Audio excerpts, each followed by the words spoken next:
까지 보겠습니다. 느헤미야 4장 1절부터 6절까지. 자, 4장 1절부터 6절까지.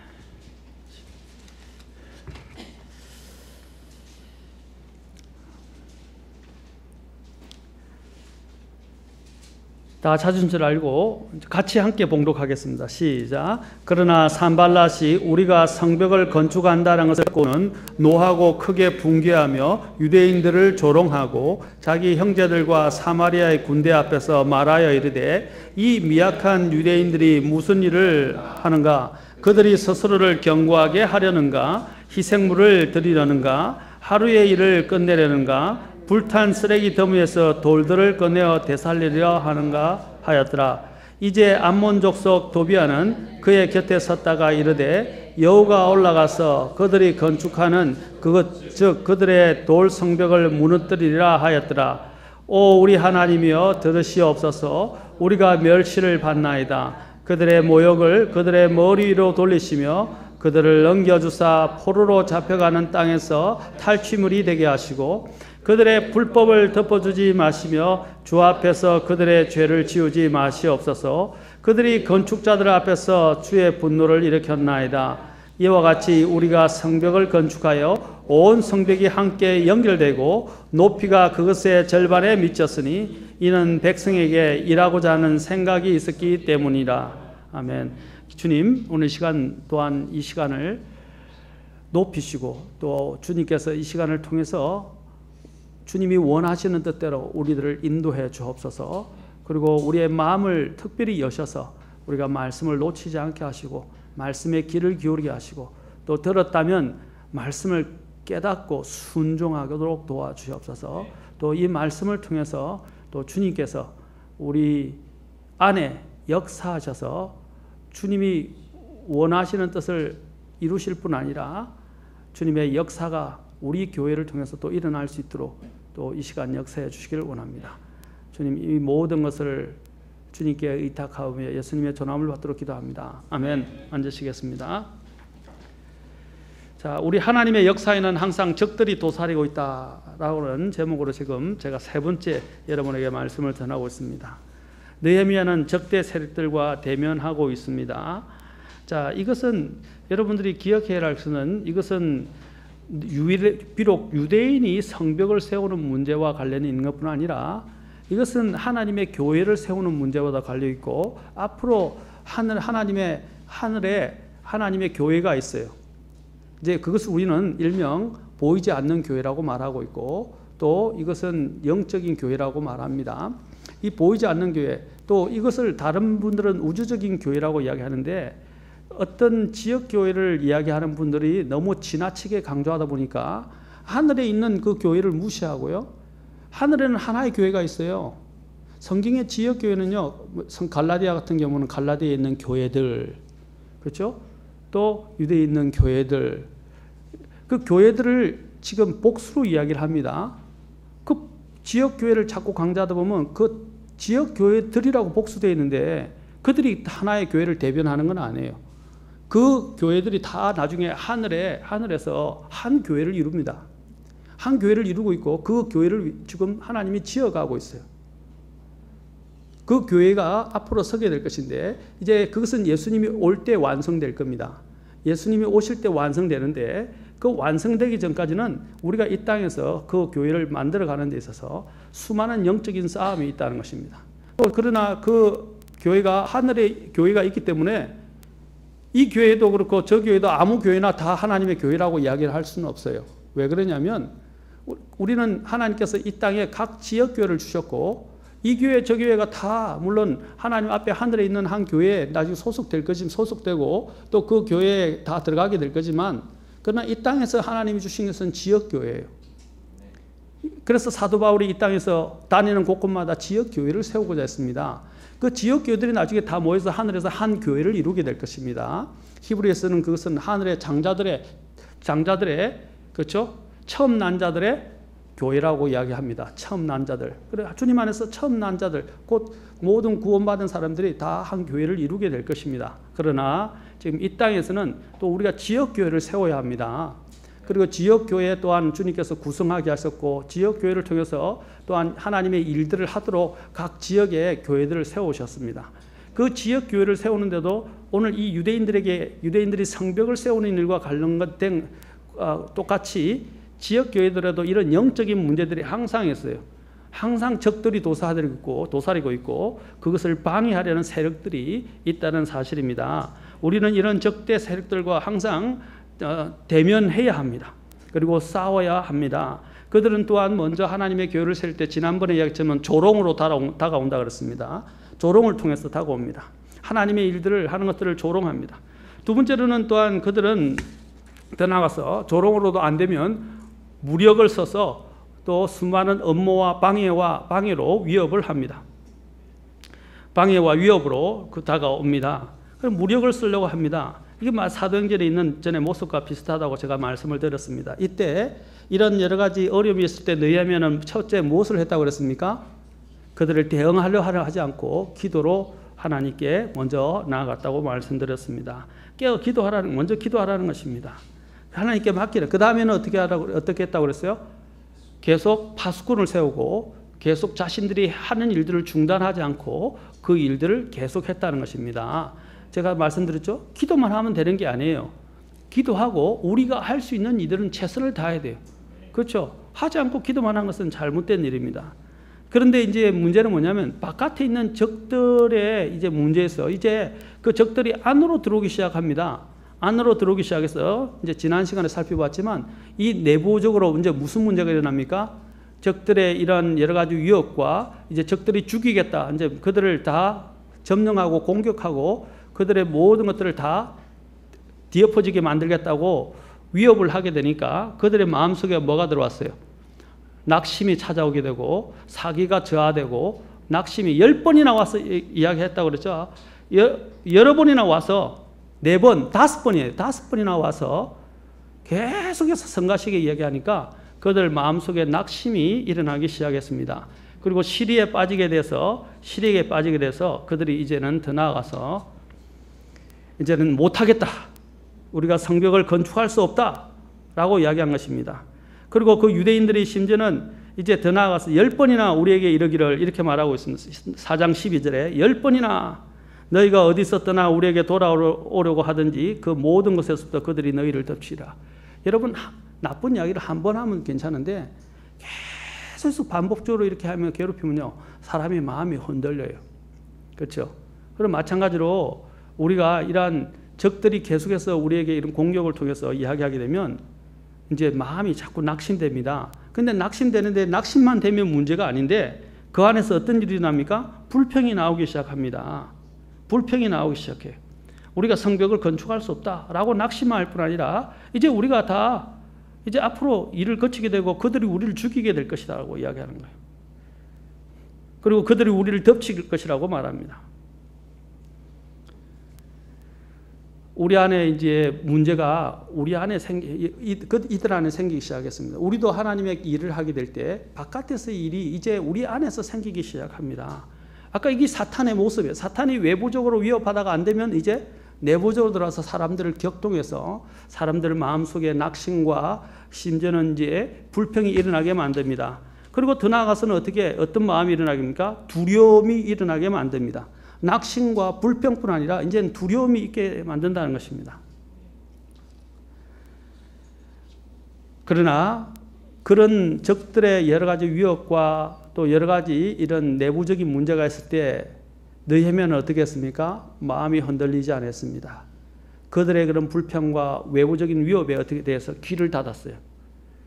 여러분 듣지 마세요. 그런 나쁜 소리는 듣지 마세요.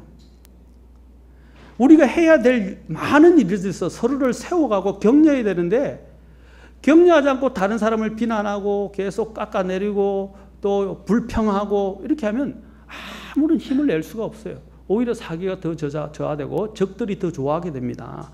적들이 좋아하게 돼요. 왜 적이 좋아하는 일들을 만듭니까? 우리의 적은 눈에 보이는 적만이 적이 아니에요. 불평하는 사람, 낙심하는 사람, 또 외부에 있는 적들만 적이 아니에요. 그 모든 것을 총괄하는 보이지 않는 적이 있단 말입니다. 그게 사탄이에요. 사탄이 좋아하는 일은 뭡니까? 우리가 자꾸 시리에 빠지고 불평하고, 그렇죠? 못하겠다 그러고 또 부정적인 말을 하고 서로를 비난하고 하는 이런 이야기들은 교회를 오히려 무너뜨리는 것입니다. 이스라엘 백성이 광야에서 쓰러져 죽게 된 대표적인 이유가 뭐죠? 성경에 나와요. 그게 불평입니다. 불평. 이스라엘 백성도 놀라보면요, 그 지도자 모세에 대해서 불평했어요. 하나님이 그들을 이끌어내셨는데 이제 모세가 우리를 끌어내서 우리를 광야에서 죽게 한다고 그랬어요. 모세가 하도 감당이 안 돼서 하나님 앞에 간구하며 기도합니다. 이 백성들을 어떻게 하게? 힘이 겨워서 못하겠다. 이제 이렇게까지 모세가 또 이야기해요. 지도자는요, 그래요. 사람들이 모이는 곳에는 그래요. 항상 똑같은 사람이 올 수는 없어요. 이 사람들이 잘하면 저 사람들이 문제가 생기고, 또 이 사람들이 또 잘하면 저 사람들이 문제가 생기고, 항상 말이 있게 돼 있어요, 교회 안에는요. 근데 그 말에 계속 다 귀를 기울이면요, 사역 못 합니다. 하나님이 지도자를 왜 세웠어요? 가급적이면 그들 다 포용하고 가야 되지만 어떤 때는요, 다 포용해서 데려갈 수가 없을 때가 있어요. 하나님이 광야에서 어떤 사람들은 쓰러져 죽게 만드셨어요. 그렇지 않습니까? 왜 쓰러져 죽게 하십니까? 또 어떤 사람들은 하나님이 하늘에서 불이 내려오게 하시고 땅이 갈라지게 하시고, 그렇죠? 또 하나님 어떤 사람들은 다른 방법으로 하나님이 심판하셔서 죽게 하셨어요. 또 어떤 사람들은 어떻게 해요? 모세가 칼로 쳐서 죽이게 했어요. 레위 족속들이 대표적으로 그 일을 했죠. 어떤 때는 잘라낼 건 잘라내야 돼요. 그것은 모질어서가 아니고 사랑이 없어서가 아니고요, 전체를 살리기 위해서는 꼭 필요한 일이었습니다. 목회자들, 지도자가 되는 것은 쉬운 일이 아니에요. 가급적이면 우리가 모든 사람을 기도하고 인내하면서 수용해야 되지만 어떤 때는 과감하게 자를 부분들은 잘라내야 됩니다. 그래야만이 교회가 세워져 갈 수 있어요. 우리의 삶 속에서도 마찬가지예요. 우리 삶의 성벽을 제가 세워준다 그랬죠. 우리 그리스도인들도 마찬가지입니다. 이거 붙잡고 있고 저거 붙잡고 있고요. 마음에 두 마음이 있으면 안정이 없어요. 그리고 이거 붙잡으려고 저거 붙잡으려면 다 무너집니다. 영적으로도 무너지고요. 실제적인 부분도 무너져요. 많은 그리스도인들이요, 두 마리 토끼를 다 잡으려고 그럽니다. 두 마리 토끼를 잡는 것보다 더 중요한 게 뭐냐면 무엇이 더 중요한 걸 알고 먼저 한 마리 토끼만 잡아야 돼요. 근데 그 한 마리 토끼는 뭡니까? 주님을 향한 마음입니다. 근데 마음이 다 빼앗겨 있어요. 분산되어 있어요. 누가 좋아하겠어요? 사탄이 좋아합니다. 비지라고 합니다. 비지. 자꾸 바쁘게 만드는 거예요. 바쁘게 만드는 겁니다.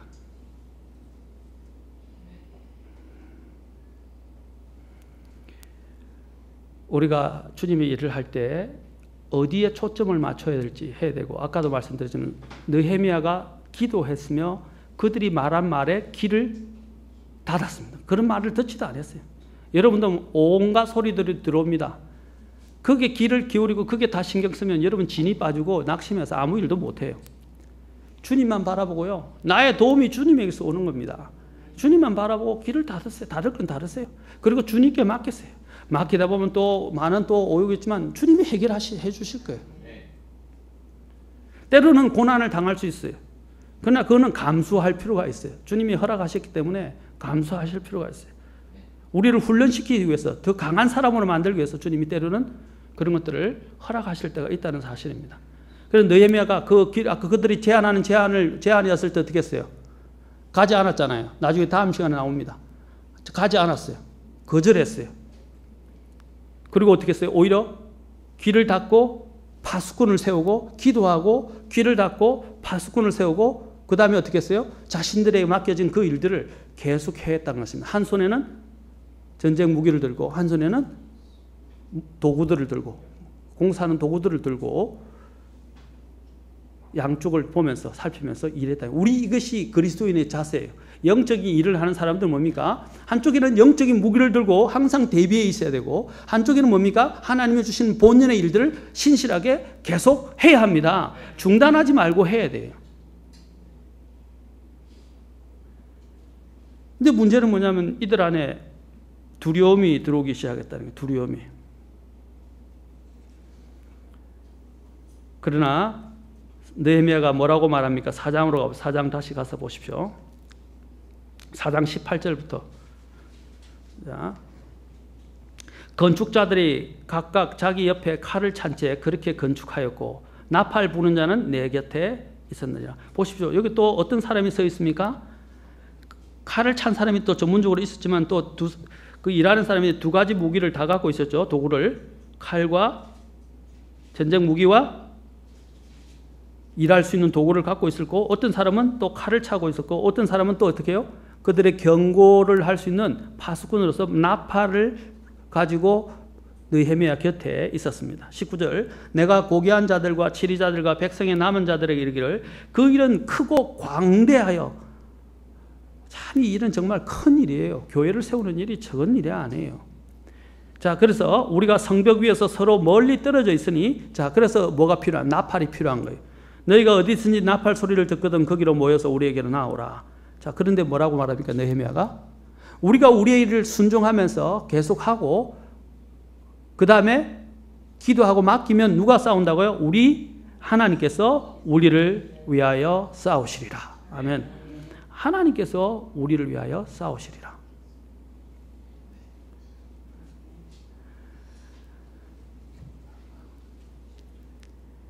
근데 참 아쉬운 일이 있어요. 다음 우리 바로 뒤에서 보게 될 건데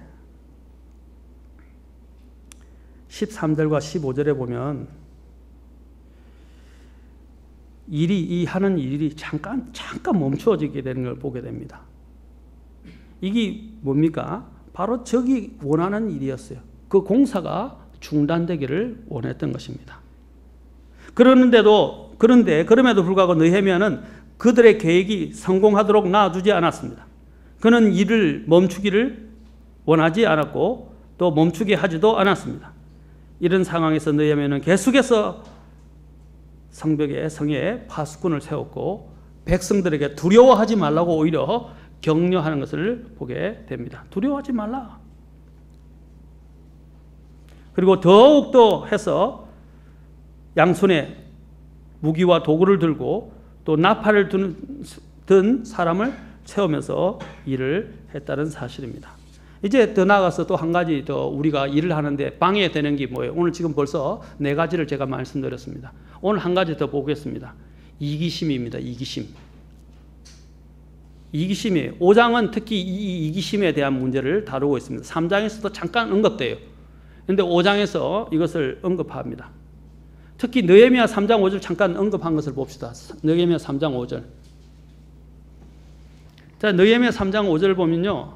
이 이기적인 마음을 갖고 사람들의 의욕을 자꾸 힘을 빼버리고 또 일을 더디게 만드는 사람들이 있어요. 자, 3장 5절 보세요. 같이 읽겠습니다. 시작. 그들 다음은 드고와 사람들이 보수하였으나 그들의 고귀한 자들은 자기들의 주의 일을 위해 스스로 부담을 지지 아니하였더라.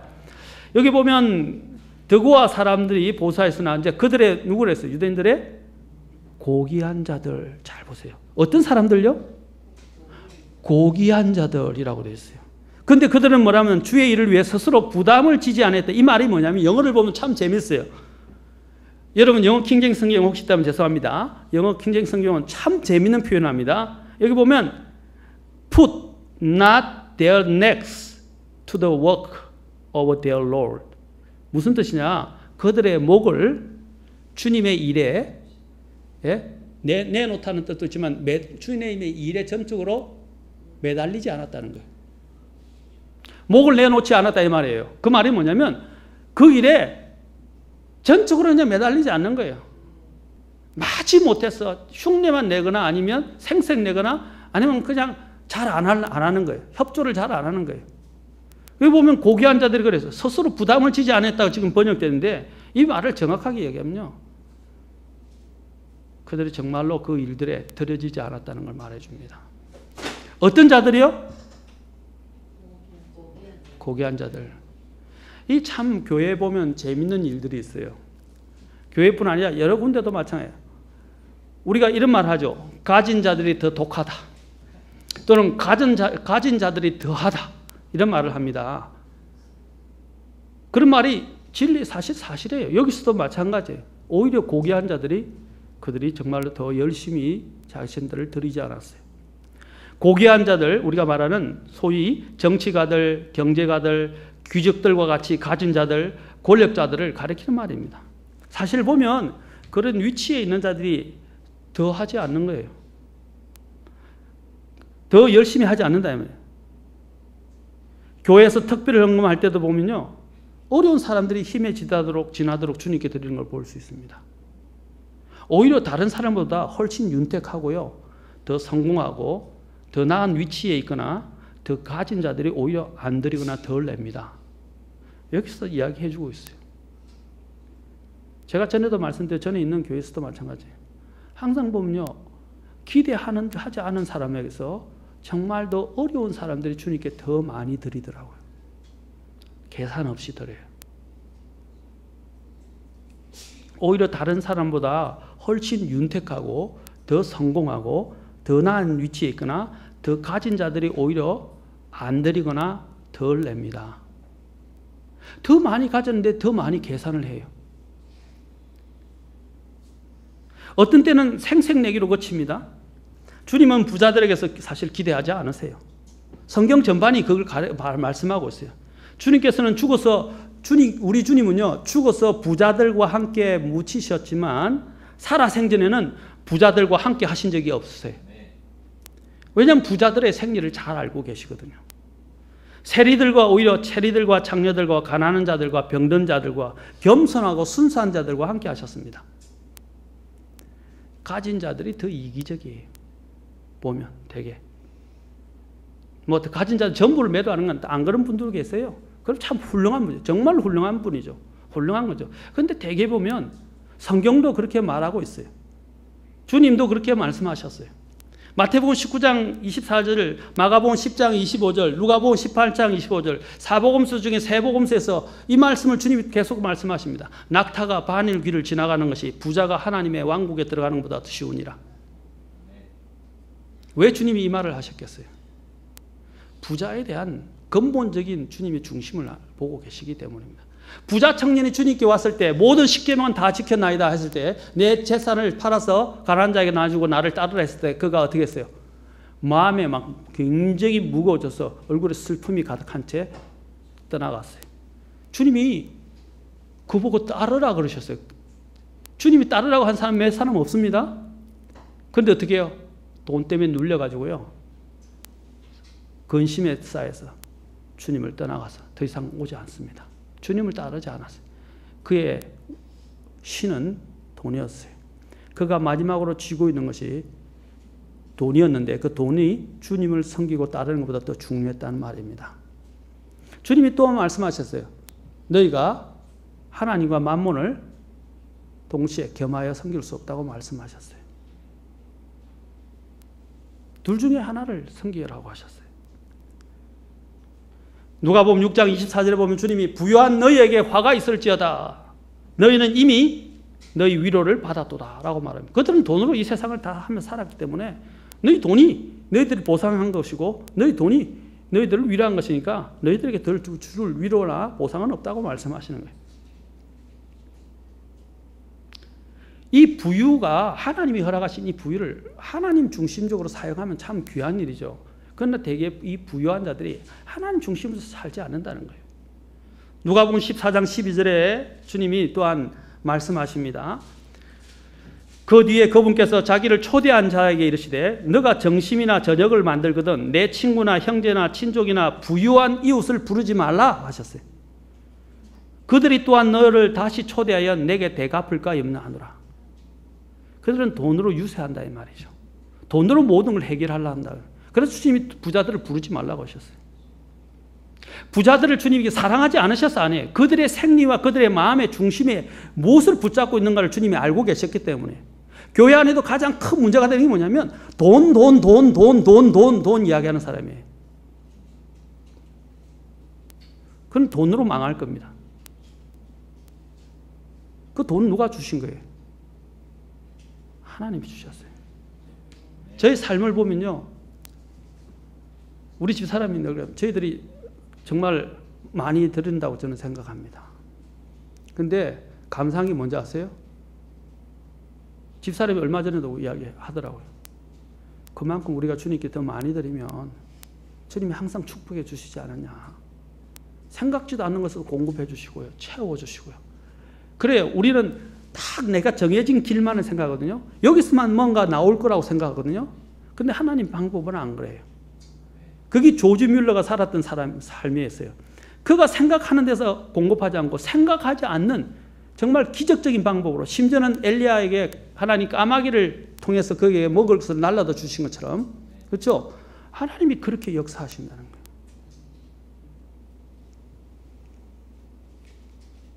그래서 디모데전서 6장 17절에서는 예수님께서 이런 말씀하십니다. 이 세상에서 부유한 자들에게 명하여 그들이 마음을 높이지 말고 확실치 않은 재물, 다시 말하면 불확실한 재물을 신뢰하지 말며 오직 살아계신 하나님 곧 우리에게 모든 것을 풍성히 주사 누리게 하시는 분을 신뢰하게 하고. 주님께서는요, 우리가 무엇보다도 믿음의 부유한 자들이 되기를 원하십니다. 그것이 주님께서 이 땅에 오신 목적입니다. 고린도후서 8장 9절에 보면 예수님께서 말씀하셨습니다. 예수님에 대한 그러한 본을 사도 바울이 이렇게 말씀하십니다. 우리 주 예수 그리스도의 은혜를 너희가 알거니와. 그 은혜가 뭐냐? 그분께서 부유하셨으나 너희를 위하여 가난하게 되심은 자신의 가난으로 말미암아 너희를 부유하게 하려 하심이라. 그들의 믿음 안에서 그들이 부유하게 하시려고 주님이 이 땅에 오셨다는 것을 말씀하시고, 주님이 친히 가난하게 되셨다고 말씀해요. 그러면 주님이 나눠주시기 위해서 오셨다는 거예요. 그래서 사도 바울이 말하는 것 중에 말씀이 있죠. 예수님이 말씀하신 것을 인용하면서 뭐라 그럽니까? 주는 것이 받는 것보다 더 행복하니라. 복이 있도다 그랬어요.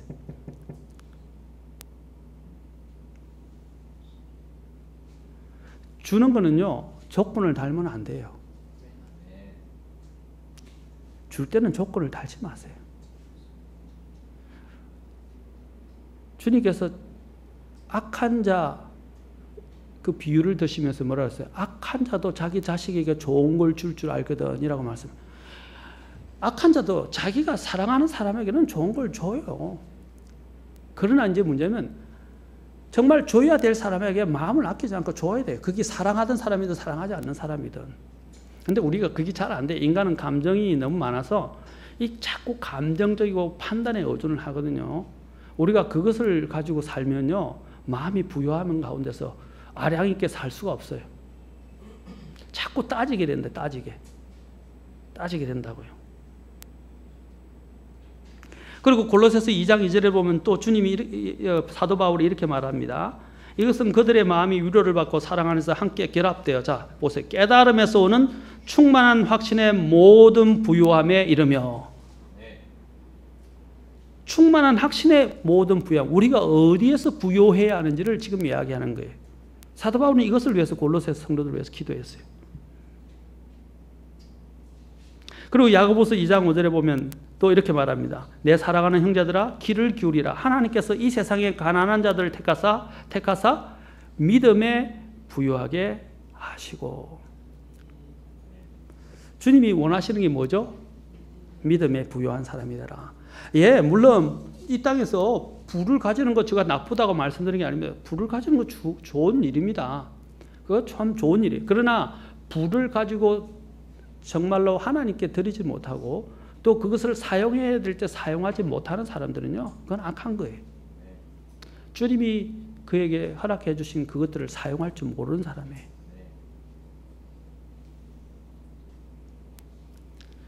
주님은 더 나아가서 우리가 선을 행하며 선한 일에 부요하고 라고 사도 바울의 말을 통해서 우리에게 권면하십니다. 디모데전서 6장 18절에서 그렇게 말합니다. 선한 일에 부요하라. 자, 제가 지금 말한 것은 이제 이 고귀한 자들이 이러한 자세들을 갖고 있어서 협조를 제대로 안 하는 거예요. 그리고 같이 함께 일을 하지 잘 안 하는 거예요. 뒷짐지고 있는 거예요. 적극적으로 협조 안 하는 거예요. 이 일에는요, 아래 위가 없어요. 남녀노소가 없어요. 가진 자와 없는 자 구별이 없어요. 주님의 일에는요, 모든 사람이 들어져야 합니다. 모든 사람이 해야 돼요. 제가 좀 마음이 아픈 것들은 뭐냐면 두 가지예요. 이런 대형 교회가 정말 잘못되진 다 그런 건 아닌데 교회들이 많은데 그 대형 교회 목사님들이 이야기하는 데는요, 부자들이 나서 주차장 관리도 하고요, 뭐 다른 허드렛 일도 하더라고요. 그런데 작은 교회 오면 부자들이나 좀 위치에 있는 사람들은요, 뒷짐지고 앉았어요. 또 일반 교회들은 오히려 더 부유한 사람들이 또 교회 리더십에 특히 더 잘 순종하는 편인데, 이런 성경적인 또 더 개념을 가졌다는 교회들을 보면 성도들이 오히려 목회자 말을 더 잘 안 들어요. 어떤 데 보면 자기가 목회해야 될 사람이 너무 많아요. 저는 그렇게 말하고 싶어요. 나가서 교회 세우라고. 그런 사람들이 더 많아요. 여러 교회들을 보면요. 하나님 목회자 왜 주셨어요? 목회자를 다 우발적 아니면 잠재적 범죄자로 여기고 있는 사람들도 있어요. 마치 목회자가 항상 도둑이 될 것처럼, 뭐 잘못된 일을 할 것처럼 매 감시 감독하려고 그러고요. 소수의 일부 몰지각한 목회자들을 보고 그렇게 하라고 성도 그 교회에서 위치를 세웠습니까? 집사를 세운 이유가 뭐죠? 교회 리더를 세운 이유가 뭐죠? 집사가 하는 일이 뭐죠? 목회자가 하는 일들을 도와주기 위해서이고, 목회자가 하는 일을 협력하게 하도록 하기 위해서예요. 목회자에게 태클 걸고 목회자 하는 것을 방해하고 그러기 위해서 집사 세우는 거 아니에요. 목회자가 여력이 없어서 그 일을 못하기 때문에 그 부분들을 도와주라고 집사가 세워지는 거예요. 그런데 지금 침례교회가 잘못된 게, 침례교회 집사들은 마치 일반 장로교회 장로처럼 여기면서 뒷짐지고 앉아서 목회자가 태클 건단 말이에요.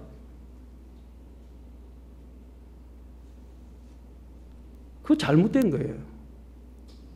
그래서 잭 칼스 목사님은, 미국에서 제일 큰 독립침례교회를 했던 잭 칼스 목사님이 책 제목 중에 이런 말이 있어요. Deacon or Demon이라고 했어요. 무슨 말이냐? 집사냐 아니면 마귀냐 이렇게 했어요. 똑같은 D를 가지고 이야기하는 건 참 재밌는 말이에요. 집사가 집사에 제대로 된 섬기는 자로서 역할을 하지 못하면 그가 마귀가 된다는 거예요. 교회에서 권세를 누리려고 그러고요. 목회자들을 자꾸 통제하고 태클 걸고 방해하려고 그러고요. 집사를 그렇게 하라고 세웠습니까? 성경에 어디 집사가 그렇게 한다고 나와 있어요? 그런 데 없어요. 목회자가 사역을 제대로 잘할 수 있도록 더 가까이서 목회자의 어떤 많은 일들을 들어주고 일을 할 수 있도록 도와주기 위해서 집사가 있는 거예요. 교회가 오늘날 교회 보면 잘못되고 있어요. 제가 독립침례교나 성서침례교만 안타까워요. 너무너무 안타까워요. 일반 세속 교회도 정말 문제예요. 그런데 심지어는 성경을 따라 한다는 교회들이 균형이 없고 잘못되어 가고 있어요. 성도들이 자기 위치를 모르는 사람들이 너무 많아요. 목회자를 왜 주셨어요? 하나님. 누가 세우셨어요? 제가 목회자의 고리를 주장하려고 말씀드리는 게 아니에요.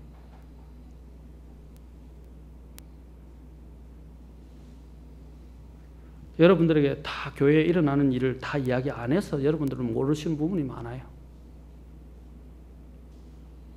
어떤 때는 정말 속이 터져요. 그런데 뭐 어떻게 합니까? 내 자식은 내가 오히려 매를 들어서 가르치면 되지만 뭐 안 돼. 어른들이 다 된 사람은 어떻게 해? 하나님께 맡겨야지. 여기 보면 이기적인 이런 무리들 때문에 5장은 특히 어떤 장이냐면요. 아까 이기적인 무리들이 나오는데 이제 이기적인 무리들이 나타납니다. 여기 뭐 보면 두 가지 그들이 이기적인 일이 나타나게 된 이유가 뭐냐면요. 이제 특히 5장으로 가면 경제적 어려움이 일어나게 됩니다. 경제적 어려움. 흉년으로 인해서 먼저 경제적 어려움이 일어납니다. 기근이 왔어요. 그래서 하박국 1장 7절에서 11절에 이런 내용이 다 나옵니다. 하박국 1장 7절부터 11절 찾아보지 않겠습니다. 시간상. 두 번째로는 어떤 일이 일어나냐면 그 안에 세금 포탈 문제, 조공의 문제, 착취의 문제, 또 유대인들끼리 서로 간에 가진 자들이 더 많은 어려운 사람들을 이자를 물어서 이제 그들을 심지어는 이자를 물고 경제적으로 파산을 하니까 그들을 노예로 만들어 버렸어요. 지금요 성벽을 만들어서 적들로부터 우리를 지켜야 되는데 서로 물고 뜯고 가진 자가 낮은 자를 착취하고요 이자를 더 물어가지고 그들을 이제 나중에는 경제적 더 어려운 사람들이 파탄에 이르러서 그들이 어떻게 노예로 팔려가게 돼요. 느헤미야 5장 1절부터 한번 5절까지만 봅시다. 시간 빨리 하고 마치겠습니다. 백성과 그들의 아내들이 자기들의 형제 유대인을 향해 크게 부르짖었으니 이는 몇 사람이 말하기를 우리와 우리 아들 딸들이 많은즉 우리가 그들을 위하여 곡식을 취해 먹고 살아야 하겠다. 왜 이런 일이 났습니까? 또 보세요. 또한 어떤 이들은 말하기를 우리가 우리의 땅과 포도원과 집을 담보 잡히고 기근으로 인해 곡식을 사야 하겠다 하고 또 몇 사람은 말하기를 우리는 왕의 세금을 바치려고 우리의 땅과 포도원을 맡기고 돈을 빌렸다. 돈을 빌렸잖아요. 또. 그러나 이제 우리의 육체도 우리의 형제들의 육체와 같고 우리 자녀들도 그들의 자녀와 같거늘 같은 동족이었단 말이죠. 유대인들은 한 민족이잖아요. 하나의 민족이에요. 그리고 같은 영적 유산을 갖고 있었어요. 그런데 같은 동족이라고 하는데 보라 우리가 우리의 아들 딸들을 속박하여 종이 되게 하는도다. 우리 딸들 중에 몇 사람이 벌써 속박되었으나 다른 사람들이 우리의 땅과 포도원을 차지하였으므로 그들을 속량할 힘이 우리에게 없도다 하였더라. 그리고 이자를 많이 물리고요. 그리고 유대인들은 기근에 시달렸고요. 그들 가운데는 경제적으로 어려워서 담보를 잡히게 됐고 재정 파탄으로 종으로 팔리는 문제가 성행하고 있었다는 것입니다. 뿐만 아니라 여러 가지 세금과 이자로 착취되고 있었어요. 이러한 위기가 닥쳤을 때 느헤미야는 어떻게 행동했습니까? 첫째, 그는 분노했습니다. 6절에 보십시오. 그가 어떻게 했습니까? 내가 그들의 부르짖는가 이런 말을 듣고 크게 분노하여 이건 정당한 분노예요. 하나님의 백성들이 민족이 그렇게 되면 안 된다는 거예요. 교회도 마찬가지예요. 요즘은 이상했어요. 교회 안에 가장 큰 문제가 뭐냐면 징계가 없어서 교회 안에 징계가 없어졌어요. 그게 뭐냐면 교회가 타협하는 거예요. 또 목회자들이 좀 이렇게 혼을 내면요 삐지고요 화내고요 마음 상했다 그러고요 이제는 목회자가 왜 화를 내냐 그러고요 목회자가 인간에서 화를 내는 게 아니고요 하나님이 아닌 것에 대해서 이야기하면요 귀담아 들으셔야 돼요. 근데 목회자가 화내면 목회자 화낸다 그래요. 그리고 비인격적이다 그러고요 사랑이 없다 그러고요 목회자가 하나님의 말씀을 통해서 분명하게 책망하지 않으면 어떻게 책망합니까? 또 그들의 백성은 서로 탈취할 만큼 영적으로 타락해 있었고 이기적이었어요. 그래서 느헤미야는 이 문제를 경제적인 것이 아닌 어떤 문제로 보았습니까? 영적인 문제로 보았던 것입니다. 이런 문제를 경제적으로만 보지 않고 어떤 문제로 보았다고요? 영적인 문제로 보았다는 것입니다. 느헤미야와 유대 민족 백성들이 당면하고 있는 문제들은 실제적이고 현실적인 문제들로 간주하고 넘어가기 쉽지만 실상 하나님의 일을 할 때 일어나는 그런 모든 재반 문제들은 현실적인 문제들이기 이전에 영적인 문제들입니다. 느헤미야가 이 일들을 어떻게 해결했는지 그리고 그 다음 시간에 또 다른 어떤 영적인 적들이 또 방해를 했는지 계속해서 살펴보도록 하겠습니다. 기도하겠습니다.